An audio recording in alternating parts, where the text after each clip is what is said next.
오늘은 성령을 근심하게 하지 말라는 제목으로 말씀을 전해드리려고 합니다. 여러분, 성령님 하게 되면은 무엇부터 떠오릅니까? 성령님 하면 무엇부터 떠오릅니까? 하나님의 거룩한 영을 가리켜서 성령님이라고 하지요.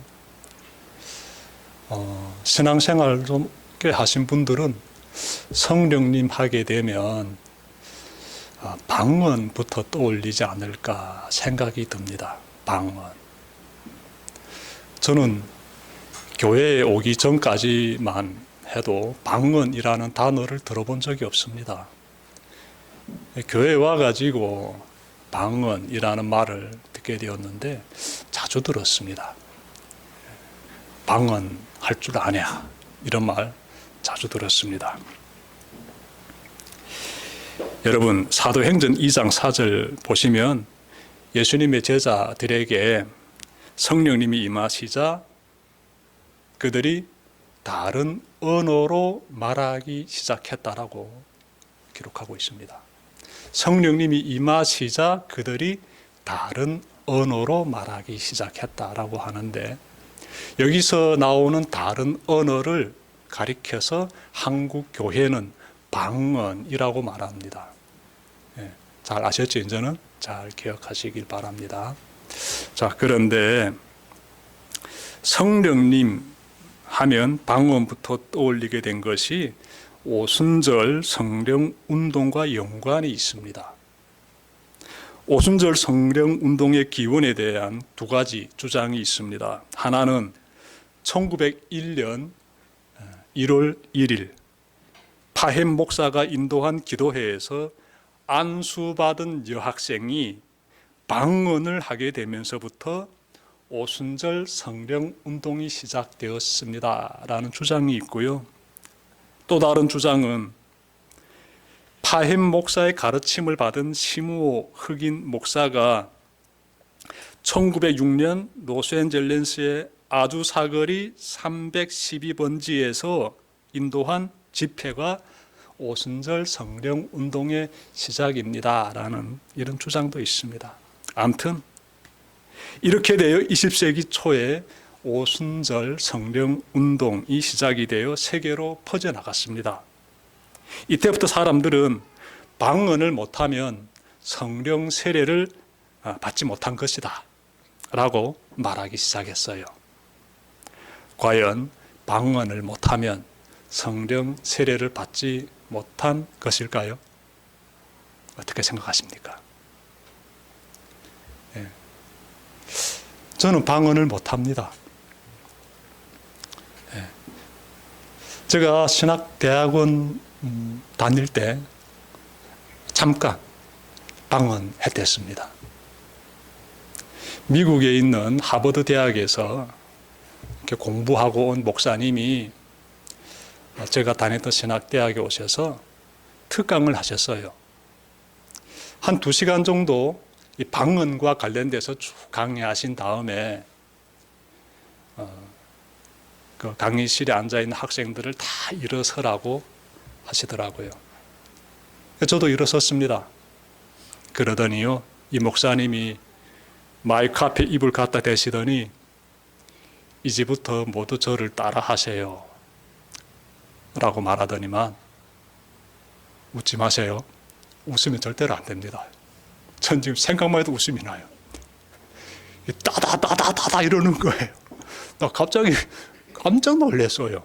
하버드 대학에서 이 지구상에서는 최고의 명문대라고도 불리는 그 하버드 대학에서 많은 공부를 하고 오신 목사님이 방언에 대해서 2시간째 강의하시고 나서 이제부터 다 자리에서 일어서서 나를 따라 해라고 이렇게 딱 서두를 떼시고는 이 마이크 입 갖다 해야 되고 따다다다다 하니까 그 강의실이 쩌렁쩌렁 울리지 않겠습니까? 깜짝 놀랐어요, 저는. 그래가지고 웃지는 못하겠고 속으로 이렇게 순간적으로 막 갈등했어요. 제가 신학대학에 들어와가지고 가졌던 마음 자세는 순종하면서 배워야 된다. 나는 모르기 때문에 배우러 온 사람이야. 그래서 교만할세라 이 선생님들이 가르치며 하나라도 이렇게 내가 놓칠세라 정말 열심히 저는 앞에 앉아서 공부했어요. 그랬는데 순간적으로 이렇게 막 이렇게 거부 반응이 일어나는 것을 느끼면서 이러면 안 되겠다, 내가 순종해야 되겠다 싶어서 저도 글쎄 따라했어요. 따다다다를. 근데 불과 10초도 안 돼가지고 혀가 싹 꼬부라들더니 이 옹알이 같은 소리가 나오는 거예요. 이게 무슨 말도 아니고. 저의 심정을 솔직히 말씀드리면 허접했습니다. 이렇게 인위적인 방법으로 입에서 이렇게 흘러나오는 말이 과연 방언이란 말인가? 그래서 이렇게 방언하게 되면 성령의 세례를 받은 것인가? 굉장히 혼란스러웠고요. 그리고 그때부터 제가 생각했습니다. 내가 계속 이렇게 기도 드릴 때마다 혀가 싹 꼬부라들면서 이렇게 언어도 아니에요. 중얼중얼 거리는 이런 소리를 계속 내가 내야 될까? 이런 생각이 드는 거예요. 그래서 제가 결정했습니다. 하나님, 저는요, 하나님께 기도 올려드리고 싶고요. 저는 기도 드릴 때 내가 무엇을 원하는지를 정결하게, 진실되게 잘 모아가지고 그렇게 따박따박 하나님께 기도를 올려드리고 싶습니다. 그 이후로 저는 기도 드릴 때 방언 기도를 안 드렸습니다. 방언 기도를. 저는 늘 이렇게 나의 기도의 모든 내용들을 일단 내가 잘 성찰하고 그 가운데서 과연 내가 책임질 수 있을까? 과연 이것이 맞는 기도일까? 이렇게 생각하면서 기도 드리고 싶은 마음이 많이 높아가지고 그래서 살다 보니까 방언이 어느 순간 사라졌어요. 저는 그것이 방언이다라고 저는 믿고 싶지도 않았습니다. 그럴 때 솔직히. 이거는 인위적인 방법이다. 사도행전 2장 4절에서 나오는 방언은 그건 분명히 언어였어요. 다른 민족들이 사용하는 언어였어요. 그런데 이렇게 따다다다 따라 하다가 혀가 꼬부라져 가지고 나오는 그런 발음은 그거는 난 방언이 아니다라는 생각이 많이 들더라고요. 인위적이기 때문에 자연스럽지 않기 때문에 성령님이 주시는 그런 부분이 아니다라고 저는 생각했고요. 그래서 방언에 대해서 저는 이런 마음 가지고 있고, 그러면 이렇게 방언하지 못한 사람은 성령 세례를 받지 못했느냐, 이런 질문은 계속 마음 가운데서 사라지지 않게 됩니다.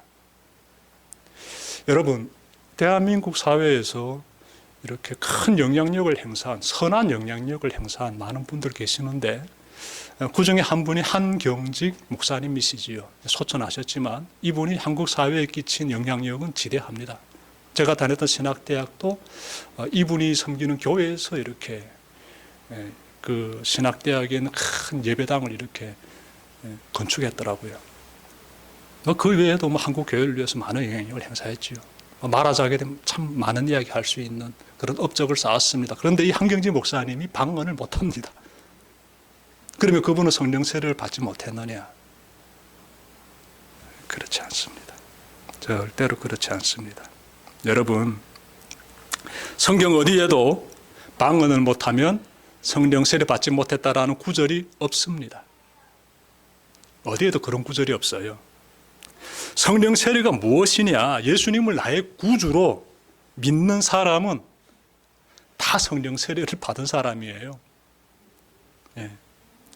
성령을 힘입지 않고는 아무도 예수님을 주님이라고 말할 수 없다라는 이 말씀이 고린도전서 12장 3절에서 나옵니다. 예수 믿는 사람은 모두가 성령님의 임재 가운데 있습니다. 잘 기억하십시오. 예수님 믿습니까? 예수님을 나의 주님으로 믿습니까? 예수님 아니면 나는 구원받을 수 없습니다. 이 고백이 진실됩니까? 그러면 여러분들은 성령 세례를 받았어요. 성령님이 지금 여러분들을 꼭 감싸고 있습니다. 세례가 무엇입니까? 그 안에 푹 거한다는 뜻이에요. 성령님 안에 푹 거한다는 뜻. 그 의미예요. 성령님 안에 지금 거하고 있는데 뭔 걱정할 일이 있습니까? 여러분, 예수님을 참으로 믿으면요, 다 성령 세례 다 받으셨어요. 충만함 가운데 있습니다. 자, 그러면 성령님은 어떤 분이실까요? 오늘은 이 부분에 대해서 좀 집중하여서 전해드리고 싶습니다.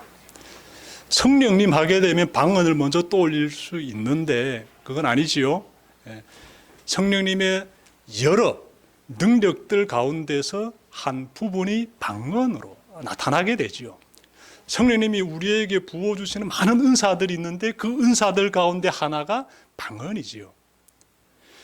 자, 그런데 사람들이 성령님은 도대체 어떤 분이시냐라게 되면은요, 하나님이 행하시는 여러 능력 가운데서 표현되는 것, 하나님의 힘의 표현 정도로 생각하는 경향이 좀 있는 것 같습니다.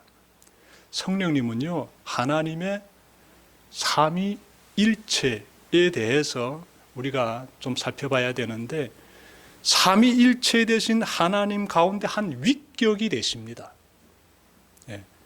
성부 하나님, 성자 하나님, 그리고 성령 하나님 각각의 위격이 되시지요. 성령 하나님이 성부 하나님과 성자 하나님과 동등한 권능과 그 위격을 차지하고 있다. 이걸 항상 먼저 기억하시면 좋겠습니다. 성령 하나님은 하나님의 능력을 나타내는 그러한 단어가 아니라 하나님과 동등한, 즉 성부, 성자, 하나님과 동등한 그러한 인격적인 존재이시다. 항상 기억하십시오. 자, 다음으로 성령님은요, 성부 하나님과 그리고 성자 하나님의 보내심을 받은 분이세요. 그분께서 우리에게 성령 하나님을 보내주셨습니다. 지금도 우리와 함께하고 계세요. 어느 분이? 성령 하나님이. 여러분들의 마음 가운데 그분이 거하시는 거예요. 그래서 여러분과 저희 마음 가운데 성령님이 거하시는 그 공간을 가리켜서 성령의 전이라고 하지요. 하나님이 거하시는 집이다 라는 것이죠. 하나님의 성전이다 라고 말하는 거 아니겠습니까? 여러분, 삼위일체 하나님의 사역에 대해서 제가 간단히 말씀드릴게요. 삼위일체라는 이 용어 자체가 굉장히 어려운 용어예요. 어려운 용어. 성경에는 삼위일체라는 이런 단어가 없습니다. 나오지 않아요.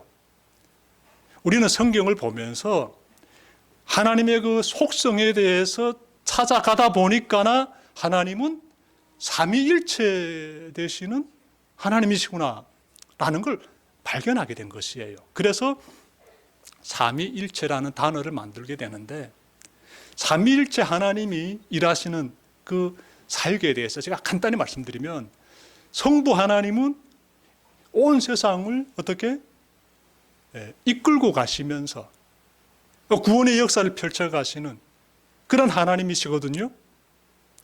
그 하나님께서 구원의 계획을 세우신 모습을 성경에서 발견하게 돼요. 아, 성부 하나님은 구원의 계획을 세우시는구나. 성자 하나님은 어떤 역할을 하시는가 봤더니 그 성부 하나님이 세우신 그 계획을 이 땅에 오셔가지고 인간의 몸으로 오셔가지고 십자가에 달리시고 부활하심으로써 그 계획을 이루셨어요. 그러면 성령 하나님은 무엇을 하시느냐? 그분은 성자 하나님이 이루어 놓으신 그 구원을 지금 적용시켜 나가신다는 거예요. 우리 마음 가운데 임하셔서 지금도 일하시면서 구원의 역사를 우리 모두가 다 충만하게 깨달으면서 그 구원의 그 나라 천국까지 들어갈 수 있도록 일하고 계신다는 거예요. 네. 이 부분을 여러분들이 항상 신앙하는 사람은 기본으로서 기억해야 돼요. 기본으로서 잘 기억하시길 바랍니다. 자, 끝으로 성령님은요, 감정을 지니고 계십니다. 성령님에 대해서 말하자면 정말 지금까지 성령님은 삼위일체 하나님의 한 위격이십니다. 성령 하나님은 지금도 일하고 계십니다. 끝으로 성령 하나님은 감정을 지니고 계십니다 라고 제가 말씀드리지만 사실은 그 외에도 굉장히 많은 내용을 말할 수 있습니다. 성령 하나님에 대해서. 오늘은 시간상 관계로 제가 아주 중요한 부분만 이렇게 집약했어요. 성령 하나님이 우리 가운데 임하시면서 역사하시는데 이분께서 감정을 가지고 계세요. 그래서 말씀 보니까 성경 말씀 보게 되면 때로는 막 이분께서 애통한 심정을 토로하시게 되는데요. 탄식하셨다라고 해요. 왜 탄식하시느냐? 인간들이 죄악된 길에서 허덕이면서 살아가니까 탄식하신다는 것입니다. 그리고 그분께서 또 근심하신다라고 해요. 탄식도 하고 근심도 한다는 것은 이 감정의 변화들이지요. 성령 하나님께서 그런 감정을 지니고 계십니다. 자, 오늘 본문인 에베소서 4장 30절에서 사도 바울은 이 성령 하나님을 근심하게 하지 말아야 된다라고 말씀하고 있는데요. 자, 우리가 어떻게 할 때 성령 하나님이 근심하게 되실까요? 우리가 어떻게 할 때? 에베소서 4장 30절에서 바울은 너희가 이렇게 했기 때문에 성령 하나님이 근심하신다라고 한 문장으로 딱 담아서 말하지 않습니다. 자세히 보십시오. 하나님의 성령을 슬피하지 마십시오. 여기서 끝이에요. 우리가 어떻게 했을 때 성령 하나님이 슬퍼하신다, 즉 성령 하나님이 근심하신다 라고 이렇게 명확하게 한 문장으로 말씀하지 않고 있습니다. 그래서 우리가 이 에베소서 이 4장을 쭉 보게 되면 이 문맥 가운데서 또 5장 3절까지 참고해 가지고 우리가 이러이러한 행동을 취했을 때 성령 하나님이 근심하시는구나 라고 찾아볼 수는 있습니다. 간단히 말씀드려 보게 되면은 이런 내용들이지요. 이 여러 죄악된 모습들이 나오는데 5장 3절에서 나오는데 음행이라든지 탐욕이라든지 또 25절부터 29절 그리고 31절에서 나오는데 거짓말이라든지 분노라든지 도둑질이라든지 나쁜 말이라든지 등 이런 일상의 삶에서 우리가 범할 수 있는 이런 죄들을 언급하고 있는데 이런 행위를 저지를 때 성령 하나님께서 근심하시는구나 라고 우리가 생각할 수 있습니다. 그럼에도 불구하고 안타까운 것은, 좀 아쉬운 것은, 그리고 또 찾아보고 싶은 것은 한 문장에 딱 담았으면 좋겠어요.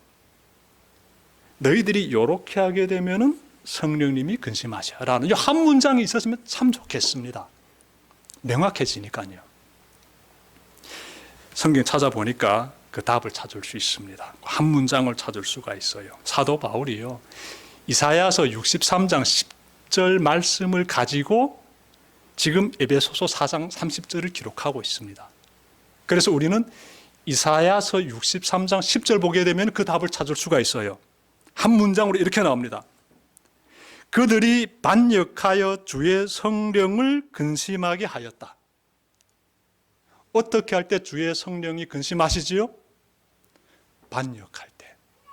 그들이 반역할 때, 즉 하나님을 떠났을 때, 그때 성령님이 근심하신다라고 이사야서 63장 10절에서 명확하게 딱 한 문장으로 말씀하고 있습니다.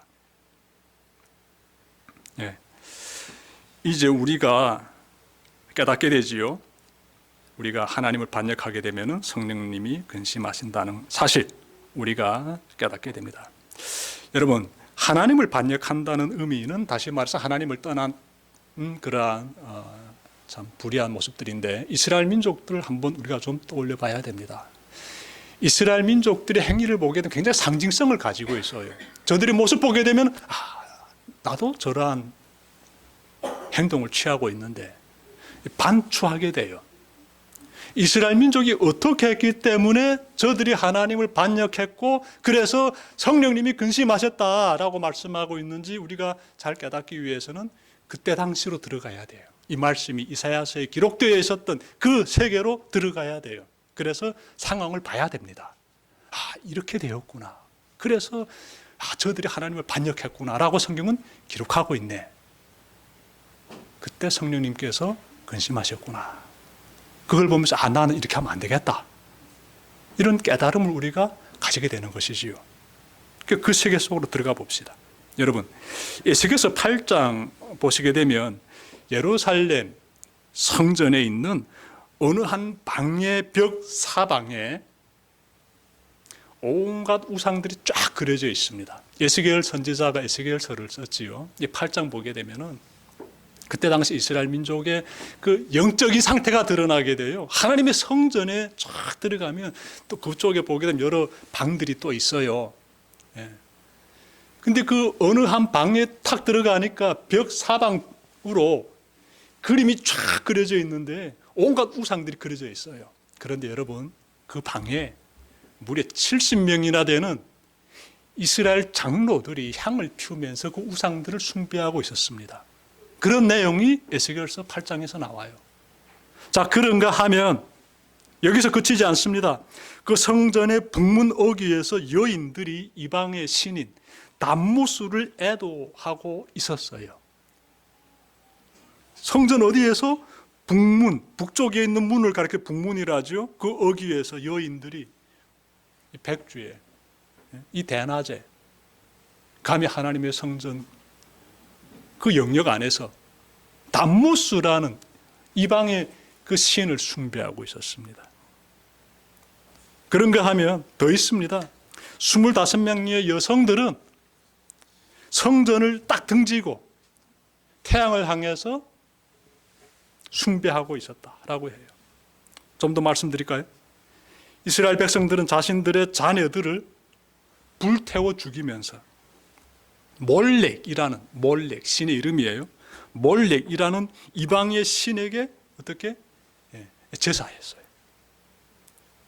이 내용은 예레미야서 32장 35절에서 나옵니다. 이러한 이스라엘 백성들의 죄악을 바라보면서 여러분, 그때 선지자들이 어떻게 그들의 그 완악함에 대해서 꾸짖었을까 찾아봐야 되겠지요. 이 반역하는 무리들, 하나님을 떠나서 등을 돌리고 우상 숭배하고 있는 저 이스라엘 민족들의 저 영적인 타락함을 보면서 하나님의 선지자는 어떻게 규탄했을까 찾아봐야지요. 그래서 이사야서 59장 2절부터 3절에서 나오는데, 오직 너의 죄악이 너희와 너희 하나님 사이를 갈라놓았다. 굉장히 심각한 문제예요. 나와 하나님 사이가 좋아야 되는데 죄를 지음으로 인하여서 단절됐다는 거예요. 너의 죄 때문에 주님께서 너희에게서 얼굴을 돌리셨다라고 해요. 하나님의 시선이 나와 함께, 하나님의 시선이 나의 삶 가운데 이렇게 비추면서 함께 해야 되는데 얼굴을 돌리셨다. 어느 분이? 하나님이. 무엇 때문에? 내가 죄를 지었기 때문에. 너의 말을 듣지 않으실 뿐이다. 또 이런 말씀도 나와요. 내가 아무리 기도드려도 하나님이 듣지 않으신다는 거예요. 죄 지으면 안 돼. 이렇게 반역의 무리처럼 살아가면 안 돼요. 하나님께서 그 사람들이 아무리 제사 많이 하나님께 올려드리고 아무리 간절히 부르짖으며 기도드려도 하나님이 듣지 않으시는 거예요. 너의 손이 피로 더러워졌으며 너의 손가락이 죄악으로 더러워졌고 너의 입술이 거짓말을 하며 너의 혀가 악독한 말을 하기 때문이다 라면서 이사야 선지자가 규탄했습니다. 굉장히 우리에게 주는 메시지가 강합니다. 그런 삶을 살게 되면 안 되는 것이지요. 지금까지 내용 한번 정리해 봅시다. 하나님의 백성이 하나님을 떠나 우상 숭배에 깊이 빠짐으로써 하나님을 배신할 때, 그때 하나님의 거룩한 영이신 성령 하나님은 근심하십니다. 근심하세요.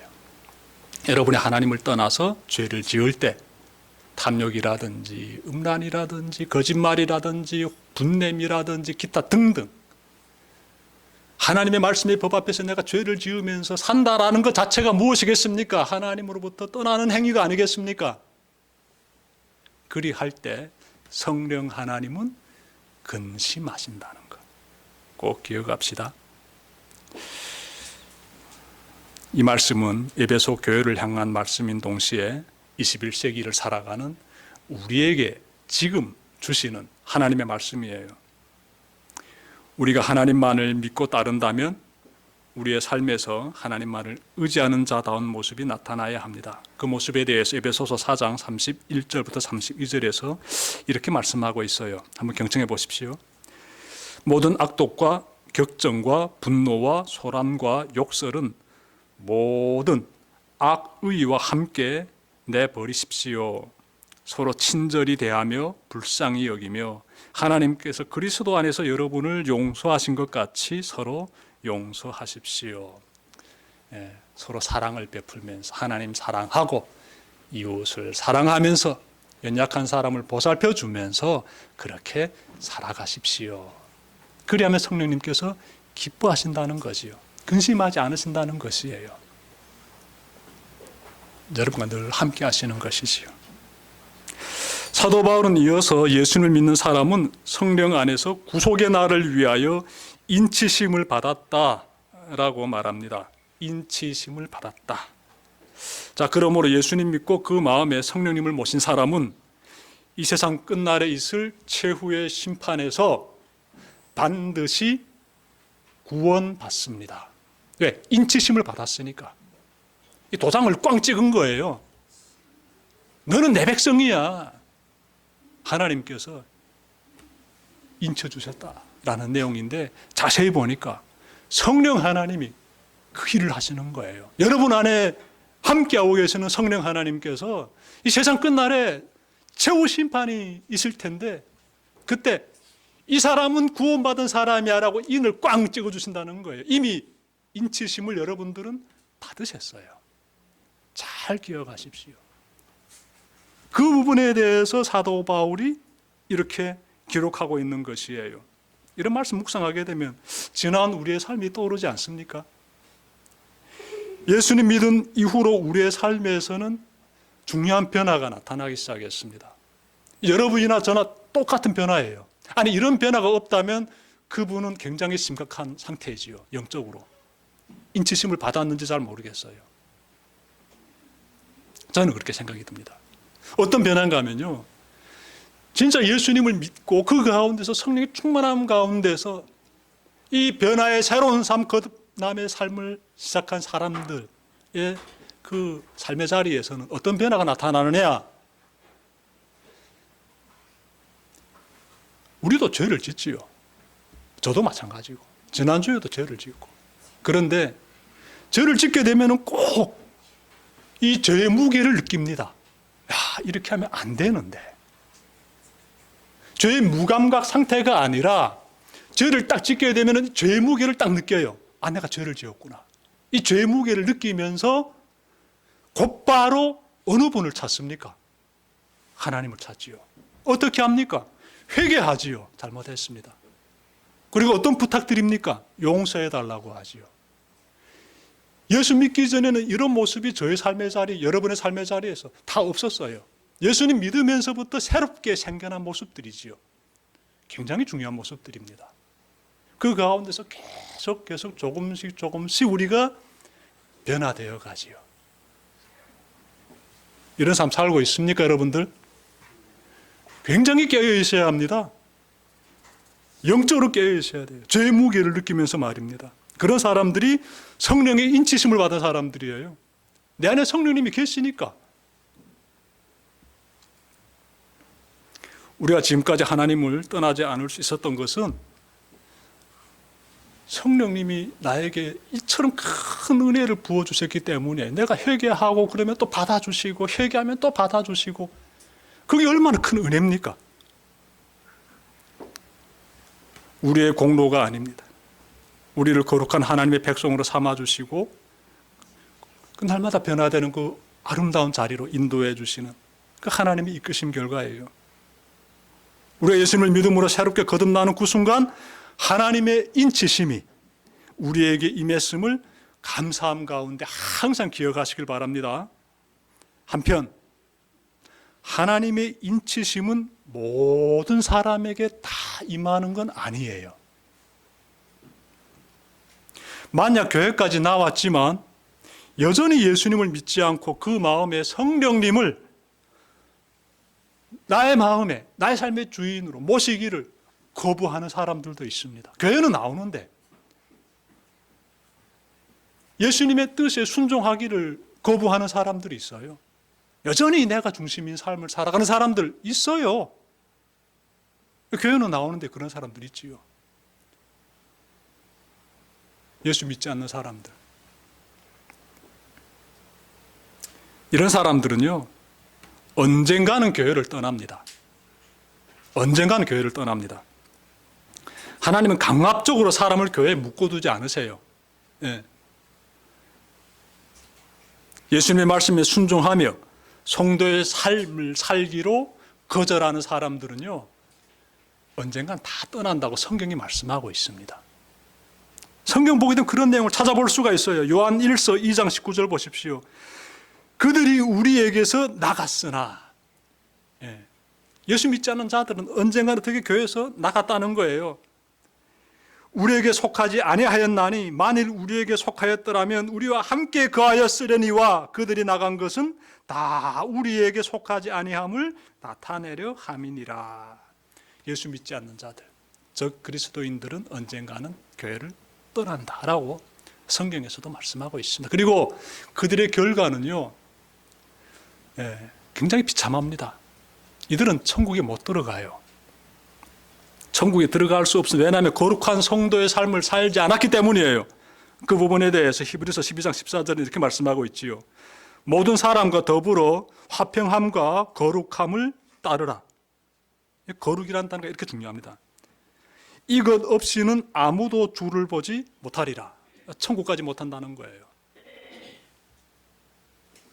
천국까지 못한다. 지금까지 성령님을 근심하지 말아야 함을 제가 전해드렸고, 이어서 예수님을 믿는 사람은 성령님의 인치심을 받은 구원받은 백성임을 전해드렸습니다. 성령님의 인치심을 받은 사람, 즉 구원받은 사람은 성령님을 근심시키지 않습니다. 구원받은 백성, 성령의 인치심을 받은 백성, 성령님을 근심하게 하지 않는 백성은요, 항상 무엇을 할까요? 성령님의 임재를 간절히 구합니다. 경험하기를 원해요. 지금 내 안에 성령님이 함께 계심을 확인하고 싶어 해요. 그래서 성령님의 임재를 굉장히 구합니다. 간구해요. 아주 매일의 삶 가운데서 간구합니다. 그럼 성령님께서 또 역사해 주세요. 여러분, 잘 기억합시다. 이 설교 말씀을 듣는 이 시간은 성령의 임재를 경험할 수 있는 가장 중요한 시간입니다. 하나님의 말씀이 선포되는 이 시간에 여러분들이 성령의 임재를 경험하게 되는 가장 좋은 시간이에요. 성령님은 설교 말씀을 통해 돌 같은 마음이 사라지고 부드러운 마음, 가벼운 마음, 밝은 마음으로 변화시켜 가십니다. 그러니 경험하게 되는 거예요. 내 마음이 원래 이렇지 않았는데 말씀 들으면서 내가 변화되고 있네. 이 완고했던 사상들이 사라지고 주님으로 연애하신 내 마음이 정말 부드러워지네. 내 마음이 가벼워지고 밝아지네. 이 경험하지 않습니까? 성령님이 함께 하시기 때문에 그렇게 되는 것이에요. 성령님이 함께 하시기 때문에. 성령님은 말씀을 통해 나의 상한 마음을 또 위로해 주십니다. 경험해 보셨지요?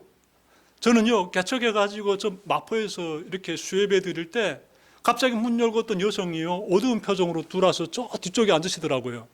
그래서 저는 말씀 막 전했어요. 근데 이분이 조금 설교 듣다가 그다음부터 머리 숙이고 계속 우는 거예요. 수예배 다 마쳤습니다. 이분이 돌아가면서 목사님 은혜 많이 받았습니다. 이 말씀 한마디 하고 쭉 가시던데요. 나중에 들은 얘기인데 그렇게 위로받았대요. 그 말씀 들으면서. 그렇게 자신을 위로해 주신 하나님의 임재를 경험해가지고요, 너무너무 감격했다고 그래요. 제가 그때 설교를 유창하게 잘한 것도 아니에요.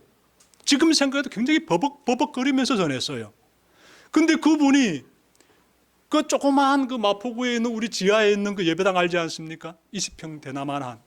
거기에 찾아올 정도로 갈급함이 있었던 거예요. 예. 자신이 다녔던 큰 교회도 있어요. 근데 거기 안 가고 왜 여기 오셨는지 저도 모르겠어요. 오셔가지고 자기에게 정말 양약이 되고 나를 살려주고 위로해주는 그 귀한 말씀을 들은 거예요. 그래서 막 막 눈물 쏟으면서 많은 회복이 돼가지고 가셨어요. 여러분, 말씀 듣는 이 시간이 우리 영혼의 회복이 되는 시간이고, 이 시간이 우리가 성령님이 함께 하심을 경험하게 되는 시간이에요. 성령님의 말씀을 통해 또한 우리가 지금까지 성경에 대해서 이거 받아들이는 것이 도대체 무슨 내용인지 몰랐어요. 힘들었어요. 그런데 설교 말씀을 들으면서 이 말씀이요, 굉장히 쉽게 이해가 되게 돼요. 꿀처럼 달게 돼요. 하나님 말씀이 말입니다. 하나님 말씀이 이렇게 쉬웠어? 이렇게 나에게 확 다가오면서 나에 대한 말씀처럼 안겨오네? 내가 왜 이제야 알았지? 여러분, 성령님이 함께 하셨기 때문에 그렇습니다. 저는 이런 경우 많이 해요. 여러분들도 그렇게 하고 있지요? 그러니 말씀을 보면서 성령님의 임재를 경험하는 거예요. 왜? 내 상태를 내가 아니까. 예전에 과거의 나의 모습 내가 아니까. 전에 이 말씀 나에게 그렇게 다가오지 않았다는데 지금 왜 다가올까?